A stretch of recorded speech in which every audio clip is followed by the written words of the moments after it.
मैं आज आपके सामने कोई डरावनी कहानी सुनाने नहीं आई हूँ, बल्कि आज मैं अपने गुनाह की दास्तान सुनाने आई हूँ। यह कहानी किसी पागल औरत की नहीं है, बल्कि उस नज़र की है जिसने कई बार सच को पागलपन समझकर उस पर पत्थर फेंके। अगर आप अंत तक मेरी बात ध्यान से सुनेंगे तो शायद अगली बार किसी मजबूर इंसान का फ़ायदा उठाने से पहले आप एक पल के लिए ज़रूर ठहरेंगे। मैं ऐसा क्यों कह रही हूँ, यह जानने के लिए आपको मेरी यह कहानी पूरी सुननी होगी। एक दिन मैं अपने बेटे के साथ बाजार गई थी।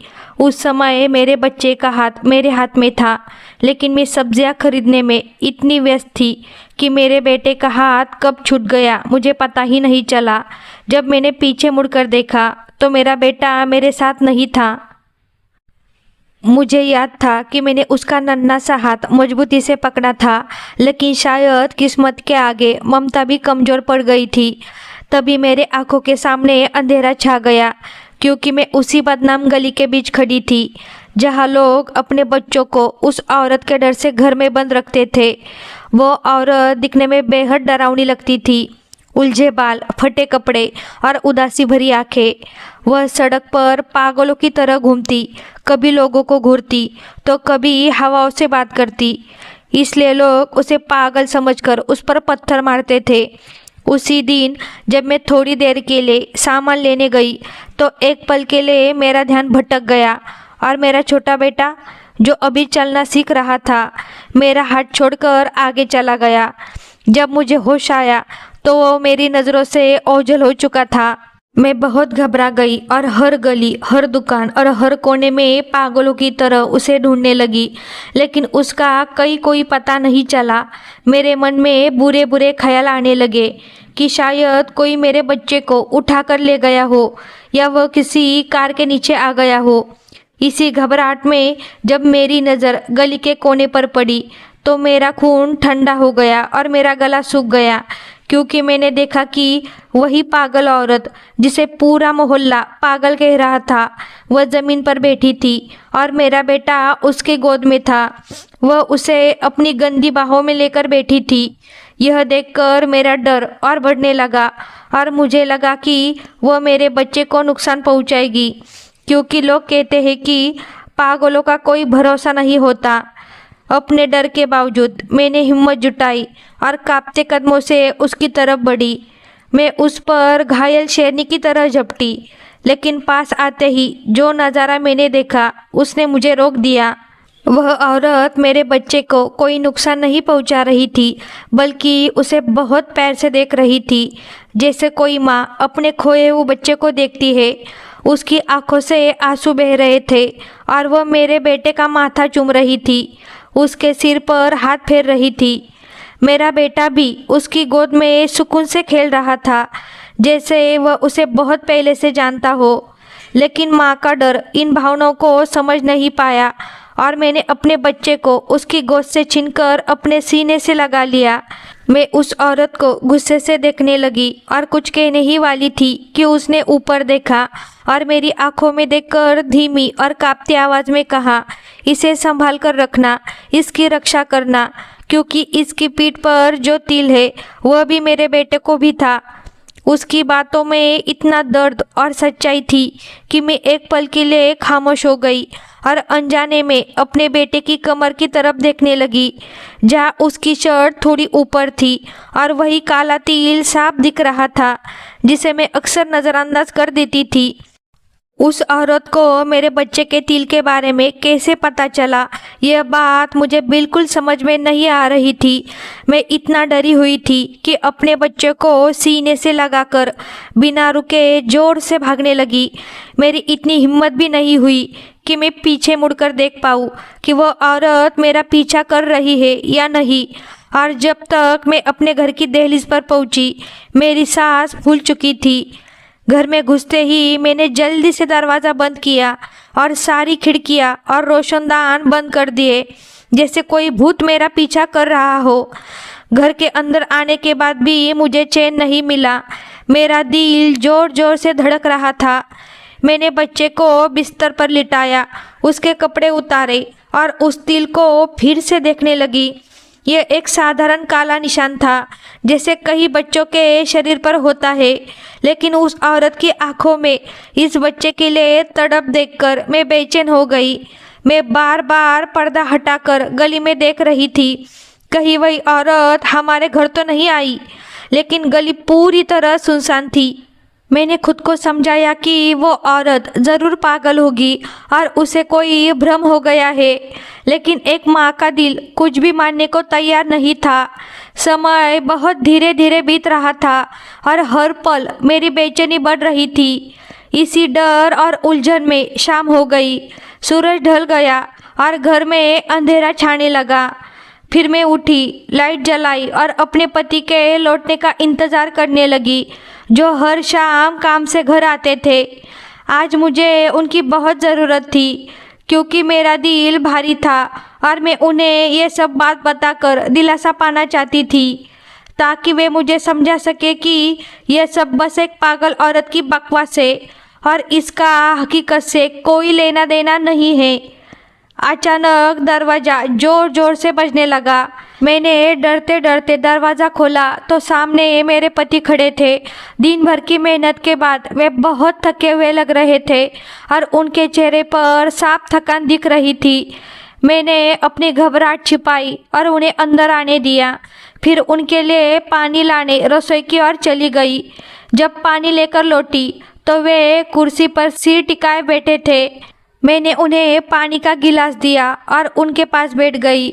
उन्होंने पानी का एक घूंट लिया और मुझसे पूछा कि तुम इतनी परेशान क्यों लग रही हो, तुम्हारा चेहरा क्यों उतरा हुआ है। बस उनका इतना पूछना था कि मैं खुद को रोक न सकी और दोपहर की पूरी घटना उन्हें बता दी। कैसे हमारा बेटा गायब हो गया था और कैसे वो मुझे उस पागल औरत की गोद में मिला।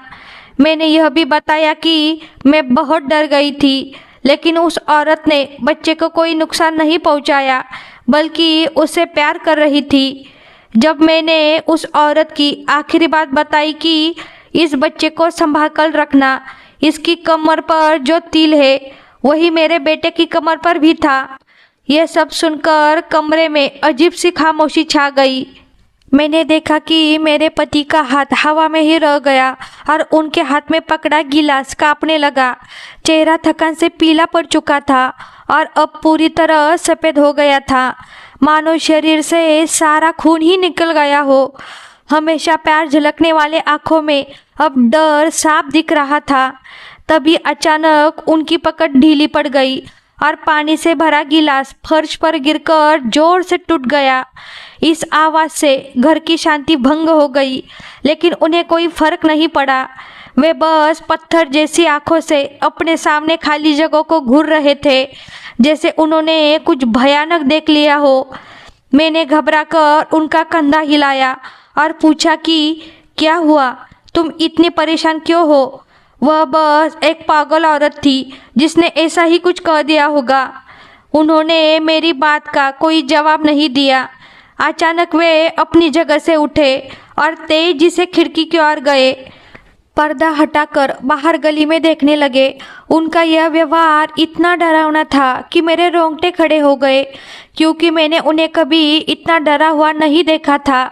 वे हमेशा हर मुश्किल में मेरा सहारा बनते थे और मुझे हिम्मत देते थे, लेकिन आज उनकी हालत बिल्कुल बदली हुई थी। वे कमरे में ऐसे टहलने लगे जैसे कोई कैदी हो और बार बार बच्चे की ओर देखने लगे, मानो कोई उसे छीन कर ले जाएगा। उनकी सांसें तेज चल रही थी और वे धीरे धीरे कुछ बड़बड़ा रहे थे, जो मेरी समझ से बाहर था। मैंने फिर हिम्मत करके पूछा कि आप कुछ बोल क्यों नहीं रहे, क्या आप उस पागल औरत को जानते हैं। यह सुनते ही वे अचानक मुड़कर मेरी तरफ देखने लगे। उनकी आंखों में इतना डर देखकर मैं थर थर कांपने लगी। उन्होंने मेरे दोनों बाजू जोर से पकड़ लिए और घबराते हुए स्वर में बोले, क्या उस औरत ने तुम्हें घर आते हुए देखा था? क्या उसने तुम्हारा पीछा किया था?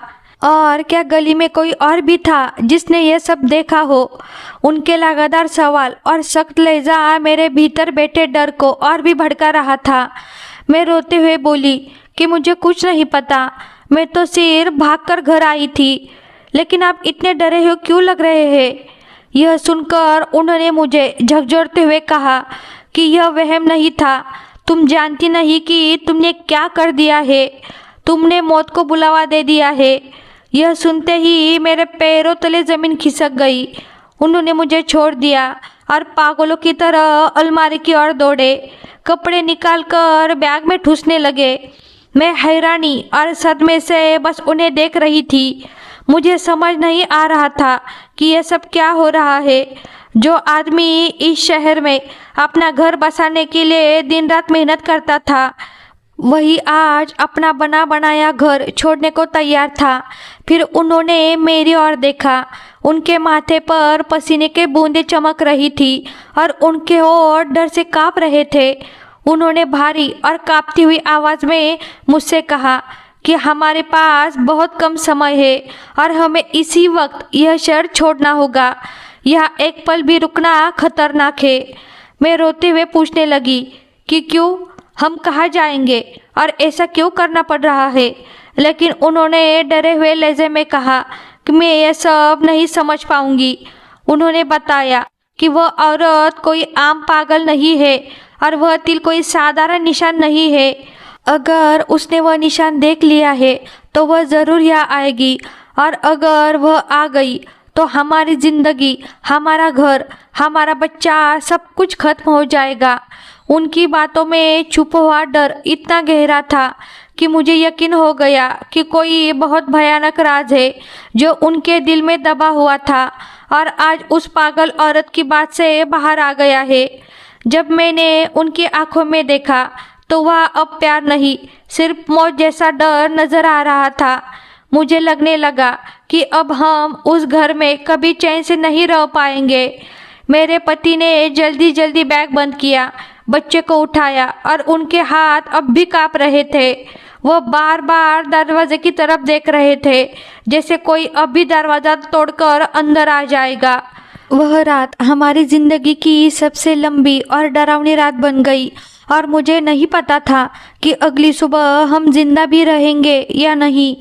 बाहर गली में कुत्तों की भौंकने की आवाज़ माहौल को और डरावना बना रही थी, लेकिन घर के अंदर जो डर और बेचैनी थी वह बाहर के सन्नाटे से कहीं ज़्यादा भयानक थी।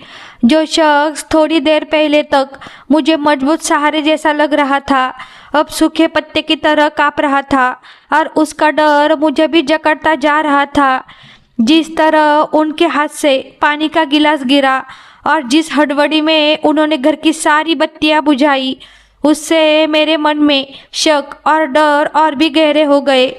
मैं उनके पास गई, उनके कांपते हुए हाथ थामे और आंखों में आंखें डालकर पूछा कि भगवान के लिए मुझे सच बताइए, आखिर ऐसा क्या हुआ है कि हमें अपना हंसता बसता घर छोड़कर भागना पड़ रहा है, और उस पागल औरत का हमारे मासूम बच्चे से क्या रिश्ता है? मेरे बार बार पूछने पर उन्होंने एक गहरी सांस ली, होठों पर जिभ फेरी और फर्श पर बैठ गए, जैसे उनके पैरों में खड़े रहने की ताकत ही नहीं बची हो। अंधेरे कमरे में उनका चेहरा पीला पड़ गया था और वे कांपती हुई आवाज़ में बोले कि जिस सच्चाई को वे अब तक मुझसे छुपाते आए थे वह आज सामने आ खड़ी हुई है और अब वे और झूठ नहीं बोल सकते। उन्होंने कहा कि मुझे याद होगा शादी के बाद जब हम औलाद से वंचित थे और डॉक्टरों ने जवाब दे दिया था, तब उन्होंने बताया था कि उन्होंने एक दूर के अस्पताल से एक बच्चा गोद लिया है जिसके माता पिता एक हादसे में मर गए थे। उस बच्चे को गोद में लेकर मेरी खुशी देखकर उन्होंने सच छिपा लिया। उन्होंने कभी नहीं बताया कि वह बच्चा कहाँ से आया और उसकी असली सच्चाई क्या थी। यह सब सुनकर मेरा दिल डर से भर गया और मुझे ऐसा लगा जैसे मेरे पैरों के नीचे ज़मीन खिसक गई हो। मैंने डरते हुए पूछा कि अगर वह बच्चा अनाथ नहीं है तो फिर किसका है और वे उसे कहाँ से लाए। उन्होंने सिर झुका लिया और धीमी आवाज़ में बताया कि उन दिनों जिस शहर में वे काम करते थे वहाँ एक निजी क्लिनिक था जो बाहर से तो इलाज के लिए बना हुआ लगता था, लेकिन उसके अंदर बहुत ही काला धंधा चलता था जिससे दुनिया अनजान थी। वे वहाँ एक मामूली कर्मचारी थे और रात में आने वाले खास लोगों की देखभाल करना उनका काम था। शुरू में उन्हें कुछ समझ नहीं आया, लेकिन धीरे धीरे उन्हें पता चला कि वह जगह अस्पताल नहीं बल्कि इंसानियत का कत्लखाना है। वहाँ गरीब और मजबूर औरतों को डिलीवरी के लिए लाया जाता था, जो पैसों की कमी के कारण बड़े अस्पताल नहीं जा पाती थी। क्लिनिक के लोग उन्हें मुफ्त इलाज और बच्चे की पूरी जिम्मेदारी लेने का लालच देते थे, लेकिन सच्चाई इससे बिल्कुल उलट थी। उस जगह पर पैदा होने वाले सेहतमंद और सुंदर बच्चों को उनकी माँओं से छीन लिया जाता था। होश में आने पर गरीब माँओं से झूठ कहा जाता था कि उनका बच्चा पैदा होते ही मर गया है। वे औरतें बहुत रोती थी, जिसे देखकर किसी का भी दिल पिघल जाए, लेकिन क्लिनिक के लोग बेहद निर्दयी थे। वे बच्चों को अमीर और निसंतान लोगों को पैसे लेकर बेच देते थे। बच्चे खरीदने वाले लोग यह नहीं पूछते थे कि बच्चा कहाँ से आया है और उसके असली माता पिता कौन है। मेरा पति ये सब जानता था, लेकिन गरीबी और नौकरी जाने के डर से चुप रहा। रोज वह उन बच्चों के रोने और माँओं की चीखें सुनता था। यह सब सुनकर मुझे बहुत घबराहट हुई और मुझे समझ आया कि जिसे मैं बहुत अच्छा इंसान समझती थी, वह एक बड़े गुनाह का हिस्सा था। मैं डर और नफरत के साथ उसकी बात सुन रही थी। उसने बताया कि 2 साल पहले एक तूफानी रात में एक जवान औरत को क्लिनिक लाया गया था। वह बहुत बीमार थी और दर्द में तड़प रही थी, लेकिन चेहरे से अच्छी इंसान लगती थी। उसी रात उसने एक बेटे को जन्म दिया। वह बच्चा बहुत कमज़ोर था और ठीक से सांस भी नहीं ले पा रहा था, इसलिए क्लिनिक के मालिक ने उसे बेकार समझकर कूड़ेदान में फेंक देने को कहा। आज वही बच्चा हमारे पास वाले कमरे में सो रहा है और वही औरत आज गली में पागल बनकर घूम रही है और अपने बच्चे को ढूंढ रही है। डॉक्टर ने हमेशा की तरह उस औरत से कह दिया कि उसका बच्चा मरा हुआ पैदा हुआ है और उसे दफना दिया गया है, लेकिन वह औरत यह बात मानने को बिल्कुल तैयार नहीं थी। उसे यकीन था कि उसका बच्चा जिंदा है और वह लगातार कह रही थी कि उसने उसके रोने की आवाज़ सुनी है और उसे उसका बच्चा वापस चाहिए। डॉक्टरों ने उसे ज़बरदस्ती बेहोशी का इंजेक्शन लगाया और पिछले दरवाजे से गली में फेंक दिया। मैं उस समय वहाँ मौजूद था। मैंने देखा कि वह औरत बेहोश पड़ी थी और उसका बच्चा ठंड और भूख से रो रहा था, जिसे कूड़ेदाने के पास टोकरी में रखा गया था। मुझे बच्चे पर तरस आया। मैंने चारों तरफ देखा और जब कोई नज़र नहीं आया तो बच्चे को उठाकर अपनी चादर में छुपा लिया। मुझे लगा कि अगर मैं उसे वहीं छोड़ दूंगा तो वह मर जाएगा, और अगर उसकी माँ के पास छोड़ दूँ तो वह बेहोश है और उसकी देखभाल नहीं कर पाएगी। ऊपर से क्लिनिक वाले फिर से बच्चे को छीनकर मार सकते हैं ताकि उनका राज न खुले। इसलिए मैं उस बच्चे को चोरी छिपे अपने घर ले आया और फिर वहाँ से इस शहर आया। मैंने उस बच्चे को गोद लिया, उसकी जान बचाई और उसे प्यार से पाला, लेकिन मेरे मन में हमेशा डर रहा कि मेरा अतीत एक दिन सामने आ जाएगा। मुझे यह नहीं पता था कि वह औरत इस सदमे में पागल हो जाएगी और भटकते भटकते उसी शहर और उसी मोहल्ले में आएगी जहाँ हम छुपकर रह रहे थे। यह कुदरत का बदला था या हमारे कर्मों का फल, जो वह अपने बच्चे की खुशबू सूंघते हुए यहाँ तक आ पहुँची। इतना कहकर मेरे पति चुप हो गए और कमरे में डरावना सन्नाटा छा गया।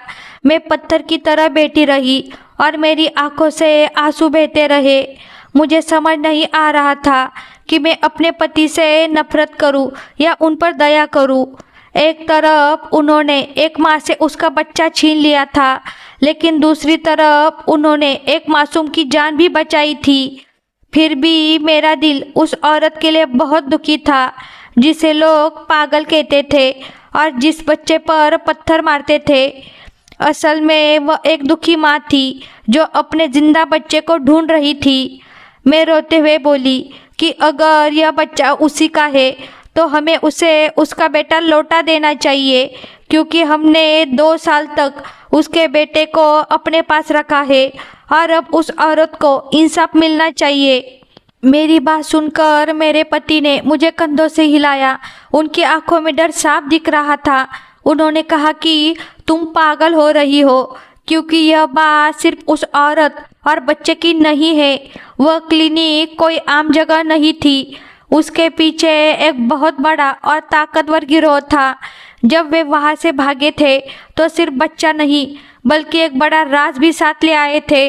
अगर उस औरत ने शोर मचाया और पुलिस जांच करने लगी तो पूरे क्लिनिक का काला सच सामने आ जाएगा।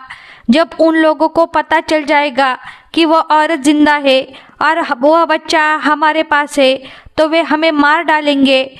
यह सुनकर मैं बहुत डर गई। मुझे ऐसा महसूस होने लगा जैसे हमारा घर अब बर्बाद होने वाला है और हम कहीं सुरक्षित नहीं है। मुझे समझ आ गया कि हम सिर्फ एक पागल औरत से नहीं बल्कि बहुत खतरनाक लोगों से भाग रहे हैं जो किसी भी वक्त हमारे दरवाजे पर दस्तक दे सकते हैं। मैंने डरते हुए कहा कि उस औरत को कैसे यकीन हुआ कि यह उसी का बच्चा है। सिर्फ एक तिल देखकर कोई इतना बड़ा दावा कैसे कर सकता है? शायद यह सिर्फ एक संयोग हो। दुनिया में बहुत से बच्चों के शरीर पर तिल होते हैं, इसलिए शायद हम बेवजह डर रहे हैं और वह औरत कल तक सब भूलकर कहीं चली जाएगी। मेरे पति ने उदास होकर कहा कि काश ऐसा ही होता, लेकिन वह तिल कोई साधारण तिल नहीं है। उन्होंने बताया कि वह बच्चे को बचा कर तो लाए थे, मगर एक सच छिपा लिया था। तुम जिसे हमेशा कुदरत का निशान समझती रही, वह असल में कुदरत का निशान नहीं है।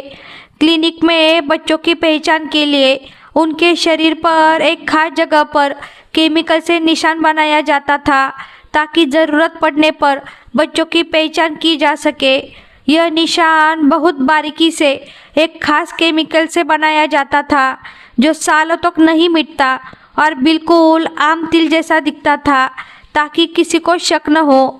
वह औरत शायद आधी बेहोशी में सब देख चुकी थी या फिर उसकी ममता ने उसे बता दिया था कि उसके बच्चे पर कोई निशान है। आज जब उसने वह निशान देखा तो उसे सब याद आ गया। अब वह चुप नहीं रहेगी और सबको सच बता देगी। अगर किसी समझदार आदमी या पुलिस को उस निशान की सच्चाई पता चल गई तो हम बच नहीं पाएंगे। पति की यह बात सुनकर मैं पूरी तरह घबरा गई। मैंने तुरंत अपने बेटे को देखा जो आराम से सो रहा था। उसकी कमर पर बना छोटा सा काला तिल मुझे अब बहुत खतरनाक लगने लगा था, जैसे वह हमारी पूरी जिंदगी बर्बाद कर देगा। जिसे मैं अपने बेटे की सुंदरता की निशानी समझती थी, वही अब मुझे उसकी चोरी होने का निशान लगने लगी। यह सोचकर मैं घबरा गई कि मैंने अनजाने में किसी और का बच्चा पाला है और एक दुखी माँ की बद्दुआ अपने सिर ले ली। मेरे पति ने जल्दी से सामान समेटा और कहा कि अब देर नहीं करनी है, बच्चे को उठाओ और सुबह होने से पहले हमें यह शहर छोड़ना होगा। उन्होंने कहा कि हमें बहुत दूर जाना होगा जहाँ कोई हमें न पहचाने और बच्चे की सच्चाई छुपी रहे। हम आगे तो बढ़ गए, लेकिन मेरा मन उसी गली में रह गया जहाँ वह माँ अब भी ठंड में बैठी अपने बेटे की लौटने का इंतज़ार कर रही होगी। मैं बहुत उलझन में थी। एक तरफ मेरे पति की जान का खतरा था और दूसरी तरफ उस माँ का दर्द जिसका बच्चा हम ले जा रहे थे। लेकिन जान बचाने के लिए हमें यही करना पड़ा। मैंने सोए हुए बच्चे को गोद में लिया और पति के साथ घर से निकल गई। घर से निकलते समय मैंने आखिरी बार उस घर को देखा जो 2 साल तक हमारा सहारा था, लेकिन अब डर का कारण बन गया था। बाहर गली में अंधेरा और सन्नाटा था। हमारे कदमों की आहट भी धमाके जैसी लग रही थी। हम चुपचाप चलते जा रहे थे और हर छोटी आवाज़ से डर रहे थे। मेरा पति बार बार पीछे देख रहा था और मेरा हाथ कसकर पकड़ा हुआ था। हमें पता था कि अगर पकड़े गए तो बहुत बुरा होगा। हम अभी गली के मोड़ तक ही पहुँचे थे कि पीछे से एक डरावनी हंसी सुनाई दी। वह किसी की चीख नहीं थी, बल्कि उस पागल औरत की लंबी और डरावनी हंसी थी जो रात की खामोशी में गूंज उठी। यह उसी पागल औरत की हंसी थी जो शायद हमें जाते हुए देख रही थी या अपनी जीत पर हंस रही थी कि उसने हमें हमारे ही घर से निकाल दिया। उस हंसी से हमें समझ आ रहा था कि हम उससे भाग सकते हैं, लेकिन अपने गुनाहों से नहीं। मेरे पति ने मेरी ओर देखा और हम दोनों और तेज दौड़ने लगे। हम बहुत थक चुके थे, सांस फूल रही थी, लेकिन रुक नहीं सकते थे, क्योंकि हमारे पीछे सिर्फ वह औरत नहीं बल्कि हमारा बुरा अतीत दौड़ रहा था। हमें नहीं पता था कि यह रास्ता हमें बचाएगा या और ज़्यादा बर्बादी की ओर ले जाएगा। आसमान में चांद बादलों में छिप गया था, जैसे वह हमारी घबराहट और गुनाहों से भरी इस भागदौड़ को देखना नहीं चाहता हो। मैं और मेरे पति चोरों की तरह अपने ही घर से निकले और सुनसान सड़कों पर पागलों की तरह भागने लगे। हमारे पीछे वह रहस्यमय और डरावनी हंसी गूंज रही थी जिसने हमें बुरी तरह डरा दिया था। मेरे पति की सांस बहुत तेज चल रही थी और पसीना उनकी आंखों में जा रहा था, फिर भी वह रुके नहीं और मुझे लगातार आंखें खींचते रहे। उनकी पकड़ इतनी सख्त थी कि मुझे लग रहा था मेरी हड्डियां टूट जाएगी, लेकिन उस समय शरीर का दर्द मन के डर से बहुत छोटा था। हम किसी इंसान या जानवर से नहीं बल्कि अपनी ही बीती हुई गलतियों से भाग रहे थे, जो अब डरावनी सच्चाई बनकर हमारे पीछे चल रही थी। सड़कें लगभग खाली थी और कभी कभार गुजरती गाड़ियों की हेडलाइट हमें पुलिस या उस खतरनाक गिरोह की गाड़ी जैसी लगती थी जिसका जिक्र मेरे पति ने किया था। डर ने हमारे दिमाग को पूरी तरह जकड़ लिया था और हर साए में हमें कोई कातिल छिपा हुआ नजर आ रहा था। हम शहर के बस अड्डे की तरफ तेजी से भाग रहे थे ताकि कोई बस पकड़कर उस डरावनी जगह से दूर निकल सके जहां हर पल मौत का डर लगता था। रास्ते भर मेरे मन में कई सवाल चलते रहे। क्या हम सच में बच पाएंगे? क्या हमें बच्चे के साथ सारी जिंदगी छुप कर रहना पड़ेगा? और क्या वह पागल औरत हमें जाने देगी? उसके कहे शब्द, उसकी कमर पर जो तिल है, वह मेरे बेटे को भी था। बार बार मेरे कानों में गूंज रहे थे। मुझे अपने बेटे की कमर पर उस निशान का ध्यान आ रहा था जिसे मैं पहले साधारण समझती थी, लेकिन अब वही मुझे अपने गुनाह की निशानी जैसा महसूस हो रहा था। बस अड्डे पहुंचते ही मेरे पति ने जल्दी से 2 टिकट खरीदे और हम बस की पिछली सीट पर बैठ गए। बस पुरानी थी और उसमें कम लोग थे। ज़्यादातर लोग सो रहे थे, लेकिन हमारी आंखों में नींद नहीं थी। बस चलने लगी और शहर की रोशनी पीछे छूट गई, पर मेरे दिल का बोझ और बढ़ गया। खिड़की से बाहर देखते हुए मुझे हर पेड़ और हर खंबे के पीछे वही पागल औरत दिखाई दे रही थी, जैसे वह हमारे साथ ही सफ़र कर रही हो। मेरे पति ने आंखें बंद कर ली, लेकिन उनके चेहरे पर डर और बेचैनी साफ नज़र आ रही थी। मैंने बहुत धीमे से उनसे पूछा कि अब हम कहाँ जाएंगे और क्या इस तरह भाग जाने से सब ठीक हो जाएगा? उन्होंने आंखें बंद करके कहा कि उन्हें खुद नहीं पता कि आगे क्या होगा। बस इतना जानते हैं कि इस शहर में रहना मौत के साए में जीने जैसा है। जब मैंने उनका हाथ पकड़ा तो वह बर्फ की तरह ठंडा था। हिम्मत जुटाकर मैंने वह सवाल पूछ लिया जो मेरे दिल को बहुत दर्द दे रहा था। क्या हम कभी इस बच्चे को उसकी असली माँ से मिला पाएंगे? और क्या हम सारी ज़िंदगी इस पछतावे के साथ जी पाएंगे कि हमने एक माँ से उसका बच्चा छीन लिया है? यह सुनकर उन्होंने आंखें खोली और उनकी आंखों में आंसू भर आए। उन्होंने भारी आवाज़ में कहा कि शायद यही हमारी सज़ा है कि हम न ठीक से जी पा रहे हैं और न ही मर पा रहे हैं। मैंने बच्चे की जान तो बचाई थी, लेकिन यह भूल गया कि किसी की मदद करते हुए किसी और का हक छीन लेना भी गुनाह होता है। मुझे लगता था कि मैंने बहुत अच्छा काम किया है, पर अब समझ आ रहा था कि अच्छाई के नाम पर किया गया गुनाह और भी खतरनाक होता है, क्योंकि वह इंसान को भ्रम में रखता है। मैं उस औरत को पागल समझता रहा, लेकिन वह मुझसे ज़्यादा समझदार थी। उसने एक नज़र में अपनी अमानत पहचान ली, जबकि मैं सालों तक उस बच्चे को अपना मानकर सच से अनजान रहा। यह कुदरत का ही खेल था कि वह इंसान को उसके कर्मों का आईना कैसे दिखाती है। हम अंधेरे में चलती बस में बैठे थे और हमारा सफ़र भी बिना किसी मंजिल के आगे बढ़ता जा रहा था। हम दोनों अपने अपने ख्यालों में खोए हुए थे। तभी मेरा बेटा नींद में हिलने लगा और ज़ोर ज़ोर से रोने लगा। बस के शोर में उसकी आवाज़ मुझे किसी धमाके जैसी लगी। मैंने उसे चुप कराने की बहुत कोशिश की, लेकिन वह शांत नहीं हुआ। ऐसा लगा जैसे उसे भी महसूस हो रहा हो कि वह अपने घर से दूर जा रहा है, या शायद उसे अपनी माँ की आवाज़ सुनाई दे रही हो। पति घबरा गया। उसने बच्चे की तरफ देखकर कहा कि इसे चुप कराओ। अगर किसी ने इसकी कमर का निशान देख लिया तो बहुत बड़ी मुसीबत खड़ी हो जाएगी। उनकी बात मेरे दिल में तीर की तरह चुभ गई। मुझे यह सोचकर दर्द हुआ कि एक पिता अपने ही बेटे के रोने से डर रहा है और उसकी पहचान छिपाना चाहता है। उसी पल मुझे साफ महसूस हुआ कि हम सच में आज़ाद नहीं हुए हैं, बल्कि डर की एक ऐसी कैद में फंस गए हैं जहाँ हर समय पकड़े जाने का डर साथ रहेगा। मैंने बच्चे को दूध पिलाने की कोशिश की, लेकिन उसने मुंह फेर लिया और लगातार रोता रहा।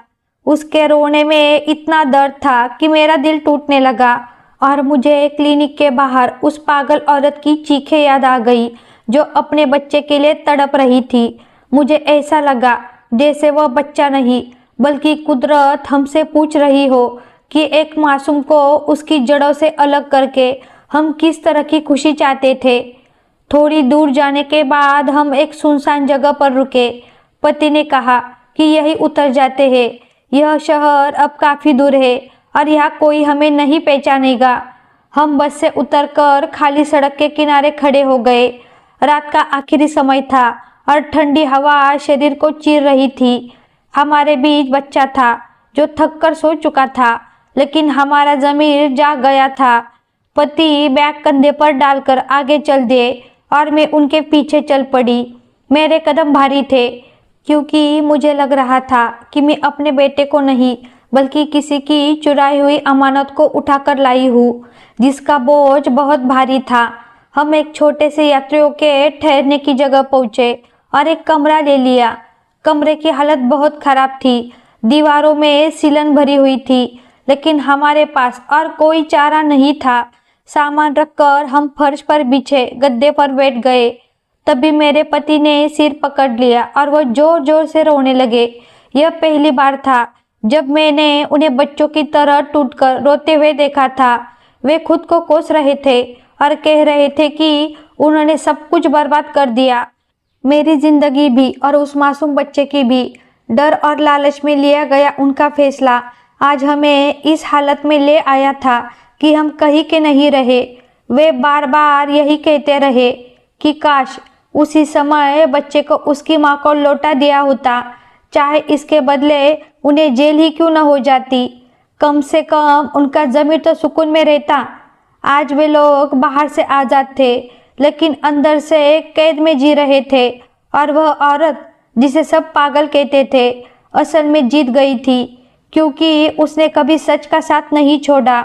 सच को न भागने की ज़रूरत होती है, ना ही छुपने की। छुपना तो हमेशा झूठ को ही पड़ता है। मैंने पति के सिर पर हाथ रखकर उन्हें हिम्मत देने की कोशिश की, लेकिन मेरे अपने दिल में भी डर और बेचैनी का तूफान उठा हुआ था। मैं सोच रही थी कि अगर कल यह बच्चा हमसे पूछ ले कि मैं कौन हूँ और मेरी कमर पर यह निशान क्यों है, तो हम क्या जवाब देंगे? क्या हम उसे यह सच बता पाएंगे कि वह चोरी किया गया बच्चा है और हमने उसे उसकी असली माँ से छीन लिया था? ये सवाल मुझे अंदर से पूरी तरह तोड़ रहे थे। तभी मुझे समझ आया कि शायद कुदरत मुझे यही सिखाना चाहती थी कि इंसान चाहे जितनी कोशिश कर ले, अपने गुनाहों से कभी बच नहीं सकता। चाहे दुनिया कितनी भी बड़ी क्यों न हो, गुनाह करने वाले इंसान के लिए वह हमेशा छोटी ही साबित होती है। हमने शहर तो बदल लिया, लेकिन अपने बीते हुए सच से कभी नहीं भाग पाए।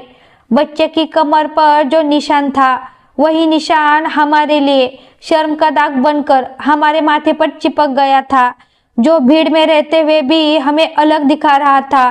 तब मुझे एहसास हुआ कि कर्मों का फल सिर्फ मरने के बाद ही नहीं बल्कि इसी जिंदगी में भी मिलता है। जिस माँ को हमने पागल समझकर पत्थर मारे थे, उसकी एक बद्दुआ ने हमारी पूरी जिंदगी हिला दी। जिस घर की नींव हमने झूठ पर रखी थी, वह सच के एक ही झटके में बर्बाद हो गई। अब हमारे पास जिंदगी तो थी, लेकिन चैन और सुकून कहीं खो चुका था। बच्चा हमारे पास था, लेकिन उस पर हमारा कोई अधिकार नहीं था। हम उस नए शहर में ऐसे भटक रहे थे जैसे जिंदा होते हुए भी मरे हुए हो। हमें पता था कि यह भटकाव कभी खत्म नहीं होगा, क्योंकि जब तक वह निशान मौजूद है, हमारा गुनाह भी जिंदा है। और जब तक वह माँ दर्द में तड़पती रहेगी, हमारी आत्मा को कभी सुकून नहीं मिल पाएगा। यह कहानी सिर्फ मेरी नहीं है, बल्कि हर उस इंसान की है जो यह सोचता है कि किसी और का हक छीनकर वह खुश रह सकता है। उसे यह नहीं पता होता कि एक बेबस और सता हुए इंसान की बद्दुआ में कितनी ताकत होती है कि वह सबसे बड़े और ताकतवर जालिम को भी गिराकर मिट्टी में मिला देती है। आज हम एक गुनाह के फर्श पर बैठे हैं और हमारे पास अब पछतावे के अलावा कुछ भी नहीं बचा है। वह पागल औरत शायद आज भी उसी गली में बैठी होगी और हल्की सी मुस्कान उसके चेहरे पर होगी, क्योंकि वह जानती है कि कुदरत ने उससे किया गया जुल्म लौटा दिया है। जिन लोगों ने उसके साथ गलत किया था, वे अब पूरी जिंदगी डर के साए में जीते रहेंगे। यही कर्मों का फल है जो बुरे काम करने वालों को मिलता ही है। यह वही सच्चाई है जिससे हम हमेशा नजरें चुराते हैं, लेकिन सच सूरज जैसा होता है। आंखें बंद करने से वह छिपता नहीं, बल्कि और तेज चमकने लगता है। आज हम उसी सच की आग में जल रहे हैं और शायद अब यही जलन हमारी तकदीर बन गई है। तो दोस्तों, यह थी आज की कहानी। इस कहानी के बारे में आपकी क्या राय थी, यह कमेंट बॉक्स में ज़रूर बताइए। अगर आपको कहानी पसंद आई हो तो वीडियो को लाइक करें और स्टोरी कॉर्नर चैनल को सब्सक्राइब करें और बेल आइकन पर क्लिक करके इसे ऑल पर सेट करें, ताकि आपको नई वीडियो की सूचना तुरंत मिल जाएगी। धन्यवाद।